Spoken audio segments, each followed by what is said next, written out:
नूतन का जन्म 4 जून 1936 में मराठी परिवार में हुआ था। उनके पिता कुमार सेन समर्थ डायरेक्टर भी थे और कवि भी। माँ शोभना समर्थ एक जानी मानी अभिनेत्री रहीं। माँ चाहती थी कि नूतन बतौर हीरोइन फिल्मों में आए, पर उन्हें अपने चेहरे, शरीर, कद, रंग के चलते खूब ताने सुनने पड़ते थे। लोगों के ताने सुन सुनकर वे अपने आप को बदसूरत समझने लगी थीं। पर जब यही नूतन फिल्मों में आई तो इन्होंने बड़ी बड़ी हीरोइनों को पीछे छोड़ दिया। राजेंद्र कुमार, शम्मी कपूर, संजीव कुमार जैसे कई बड़े अभिनेता इनकी खूबसूरती के कायल थे। ये इस दौर की पहली एक्ट्रेस थी जिन्हें 40 साल की उम्र में भी लीड एक्ट्रेस का रोल मिलता था। नूतन ने 1945 में नल दमयंती फिल्म में चाइल्ड एक्टर से अभिनय की शुरुआत की। 14 साल की उम्र नूतन को के आसिफ की फिल्म में अनारकली का रोल ऑफर हुआ, पर उन्होंने मना कर दिया। मुगले आजम ठुकराने के बाद मां शोभना समर्थ ने नूतन को लॉन्च करने की जिम्मेदारी ली। 14 साल की नूतन के लिए उन्होंने फिल्म बनाई हमारी बेटी। फिल्म में छोटी बहन का रोल उनकी सगी बहन तनुजा ने किया। फिर उन्होंने नगीना की हम लोग नाम की फिल्म में नूतन ने देश भर के लोगों का दिल जीत लिया। जो रिश्तेदार ताने दिया करते थे वही अब फ़ोन करके उनकी तारीफ़ करने लगे। फिल्मों में काम करते हुए नूतन का वजन तेज़ी से घटने लगा। यह देखकर उनकी मां ने दबाव बनाकर उन्हें पढ़ाई के लिए स्विट्ज़रलैंड भेज दिया। विदेश में रहते हुए नूतन ने 1 साल में 22 किलो वजन बढ़ा लिया। इसे नूतन अपनी ज़िंदगी के यादगार पलों में से एक बताती हैं। नूतन 1 साल बाद पढ़ाई पूरी करके मसूरी लौटी। वहां उन्होंने मिस इंडिया प्रतियोगिता में हिस्सा लिया, जहां वे मिस इंडिया चुनी गईं।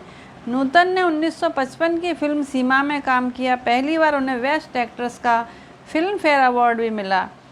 दिल्ली का ठग फिल्म में नूतन स्विमिंग सूट पहनने वाली पहली अभिनेत्री बनी। उनकी कामयाबी का सिलसिला ऐसा चला कि अनाड़ी, सुजाता, पेंगे, सरस्वती चंद्र में, तुलसी तेरे आंगन की छलिया, देवी आदि फिल्मों में काम किया। राजेंद्र कुमार नूतन के प्यार में पागल थे। उन्होंने उनकी मां से उनका हाथ मांगा, पर उन्होंने राजेंद्र कुमार को बेइज्जत कर दिया। और शम्मी कपूर भी बेहद प्यार करते थे। 1959 में इंडियन नेवी के कमांडर रजनीश बहल से शादी कर ली और उनका एक बेटा हुआ मोहनीश बहल। शोभना समर्थ को नूतन के कारण अदालत के चक्कर भी काटने पड़े। नूतन ने अपनी मां पर उनके पैसों का गलत तरीके से प्रयोग करने का आरोप लगाया था। दोनों का झगड़ा इतना बड़ा कि दोनों में 20 साल तक बातचीत नहीं हुई। गुस्सा इतना ज़्यादा था कि एक बार नूतन अपनी मां को फ्लाइट में देखकर फ्लाइट से ही उतर गईं। शोभना समर्थ ने अपने एक इंटरव्यू में कहा कि नूतन ने अपने पति के बहकावे में आकर ये सब किया है। देवी फिल्म के शूट पर नूतन ने संजीव कुमार के थप्पड़ मार दिया था। नूतन का कहना था कि उन्होंने ऐसा अफेयर की खबरों के चलते किया, पर लोगों को कहना था कि ऐसा उन्होंने अपने पति के कहने पर किया है। पर लोगों का कहना है कि रजनीश बहल नूतन के दोस्तों के साथ अभद्र व्यवहार करते थे और नूतन को कोई आपत्ति नहीं होती थी। शादी के बाद नूतन को वंदनी फिल्म का ऑफर आया। प्रेग्नेंट होने के कारण नूतन ने मना कर दिया, पर उनके पति के कहने पर उन्होंने स्वीकार किया। ये नूतन की सबसे बेहतरीन फिल्मों में से एक है। शादी के बाद भी नूतन फिल्मों में एक्टिव रहीं। वे अपनी कामयाबी का श्रेय अपने पति को दिया करती थी। बाद में नूतन सपोर्टिंग रोल करने लगीं।